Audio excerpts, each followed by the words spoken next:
Assalamualaikum warahmatullahi wabarakatuh. Baiklah, bertemu lagi dengan saya Yunita. Kali ini kita akan membahas materi dasar-dasar matematika dan sains.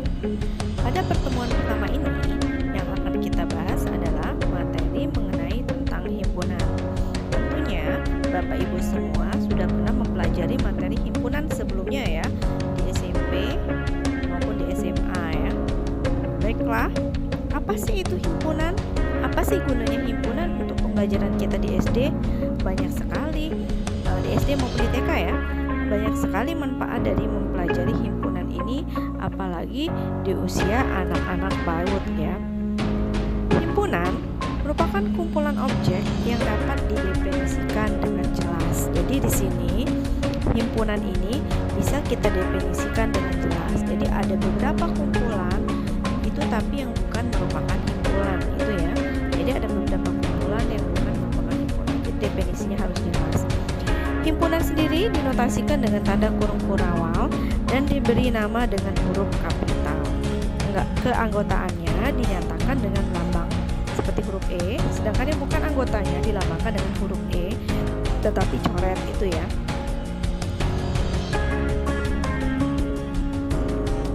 Ya, kita perhatikan contoh berikut ini ya. Kumpulan anak-anak kelas B yang pintar. Di sini kita mendefinisikan apakah ini merupakan himpunan atau bukan merupakan himpunan. Tentu saja, kumpulan anak-anak kelas B yang pintar ini bukan merupakan himpunan. Seperti yang saya jelaskan sebelumnya tadi bahwa himpunan itu kumpulan benda atau objek yang dapat didefinisikan dengan jelas. Sedangkan anak-anak yang pintar di sini definisinya kurang begitu jelas ya. Pintarnya seperti apa? Apakah nilainya harus 100? Apakah nilainya harus 80? Jadi definisinya kurang jelas. Sehingga untuk contoh soal yang pertama ini dia bukan merupakan himpunan. Selanjutnya contoh yang kedua, kumpulan bilangan cacah. Apakah bilangan cacah ini termasuk himpunan? Yap, benar. Dia ini termasuk himpunan. Kenapa? Karena kita bisa menyebutkan anggotanya berapa saja bilangan cacah ini ya. Itu. Selanjutnya contoh yang ketiga, kumpulan hewan pemakan rumput. Apakah hewan pemakan rumput termasuk himpunan? Iya, juga termasuk himpunan. Karena kita bisa menyebutkan kan apa-apa saja hewan pemakan rumput. Ada sapi, ada kambing, ada kuda. Tuh. Jadi karena kita bisa menyebutkan anggota-anggotanya, maka dia disebut sebagai himpunan. Contoh yang terakhir, kumpulan bilangan cacah lebih dari 10. Jelas ya, contoh yang nomor 4 ini pasti merupakan himpunan. Selanjutnya, kita akan menyatakan himpunan. Jadi himpunan ini bisa dinyatakan dengan 3 cara ya, dengan 3 cara. Yang pertama dengan cara tabulasi, kemudian dengan notasi pembentuk himpunan ya. Yang ketiga itu dengan menyebutkan syarat keanggotaannya. Jadi dengan cara tabulasi atau mendaftarkan semua anggotanya itu ya. Kalau dalam bahasa Indonesianya berarti dengan mendaftarkan atau menuliskan semua anggotanya. Nih, contohnya 1, 3, 5, 7, 9, 11, 13 dan 15. Kalau kita perhatikan ini kan bilangan ganjil ya. Bilangan ganjil yang kurang dari sama dengan 15 kan? Karena anggota-anggotanya tertuliskan berapa saja bilangan ganjil yang kurang dari 15, maka ini menyatakan himpunan dengan cara tabulasi atau mendaftarkan anggotanya itu. Yang kedua, ini juga himpunan yang dituliskan dalam mendaftarkan himpunan. Himpunan apa nih? Huruf vokal ya. Huruf vokal ya, huruf vokal A, I, U, E, O. Jadi dituliskan. Yang C ini juga himpunan. Himpunan apa nih? Oh, ini himpunan bilangan genap. Genap antara 1 dengan 19 itu ya. Ya. Jadi kita sebutkan anggotanya 2, 4, 6, 8 dan seterusnya itu. Kemudian menyatakan himpunan dengan cara notasi pembentuk himpunan ya.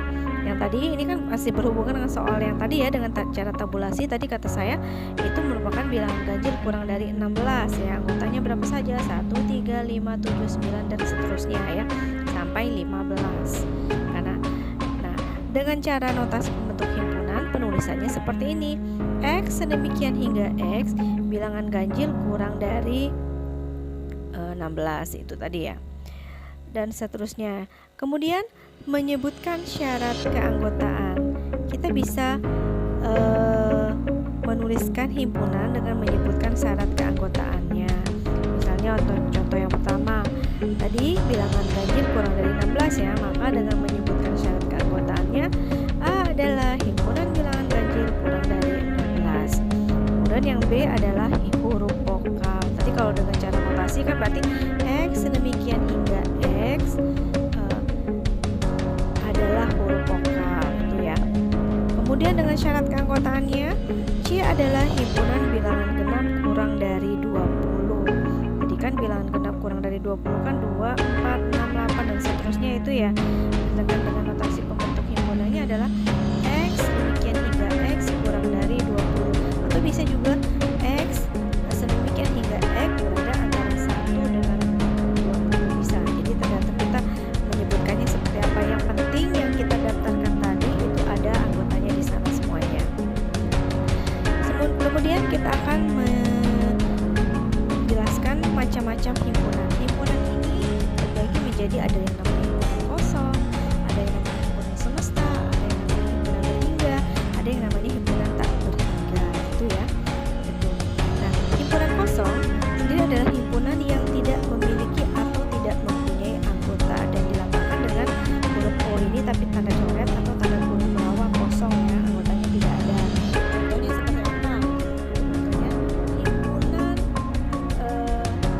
siswa TK pelatih yang berumur lebih dari 100 tahun. Ada nggak? Ada ya? Nggak ada, maka dia disebutkan himpunan kosong. Kenapa? Karena keanggotaannya tidak ada.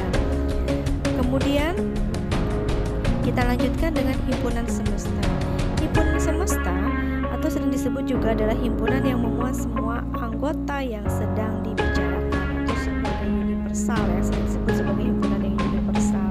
Jadi kalau misalnya kita membacakan menuliskan himpunan bilangan ganjil kurang dari 6, nah maka himpunan semestanya apa? Himpunan bilangan caca, himpunan bilangan asli. Jadi apa yang dibicarakan itu menyangkut dengan semua yang dibicarakan ya. Ada lagi yang terakhir adalah himpunan hingga. Himpunan hingga atau sering disebut sebagai finite set ya, adalah himpunan yang jumlah anggotanya terhingga atau anggotanya dapat dihitung. Tadi kita menuliskan himpunan bilangan ganjil kurang dari 16. Berarti keanggotaannya kan dapat kita hitung ya, 1, 3, 5, 7, 6 dan seterusnya, anggotanya ada sehingga disebut sebagai himpunan hingga. Selanjutnya adalah himpunan tak hingga atau infinite set. Adalah himpunan yang jumlah anggotanya tak terhingga ya, tak terhingga. Jadi anggotanya ini tidak ada batasannya. Contohnya misalkan himpunan bilangan asli lebih dari 2. Kan yang bilangan asli lebih dari 2 kan ada 3, 4, 5, 6, 7 dan seterusnya. Sehingga kita tidak perlu menuliskannya secara keseluruhan. Maka itu disebut sebagai himpunan yang tak hingga. Oke, sampai di sini saya kira Bapak Ibu sekalian semuanya paham dengan penjelasan saya ya. Di sini Bapak Ibu harus bisa menjelaskan apa itu pengertian dari himpunan, kemudian harus bisa membedakan mana yang merupakan himpunan dan mana yang bukan merupakan himpunan. Kemudian harus bisa mengetahui atau menuliskan himpunan dengan 3 cara tadi, kata saya, dengan cara tabulasi, dengan cara mendaftarkan anggotanya ya atau tabulasi, kemudian dengan notasi bentuk himpunan, yang ketiga dengan menyebutkan syarat keanggotaan himpunannya, dan bisa menuliskan mana-mana saja yang merupakan, membedakan ya, menuliskan atau membedakan mana-mana saja yang merupakan himpunan kosong, himpunan semesta, himpunan hingga atau himpunan tak berhingga. Mungkin itu saja penjelasan saya pada hari ini. Terima kasih atas perhatiannya. Wassalamualaikum warahmatullahi wabarakatuh.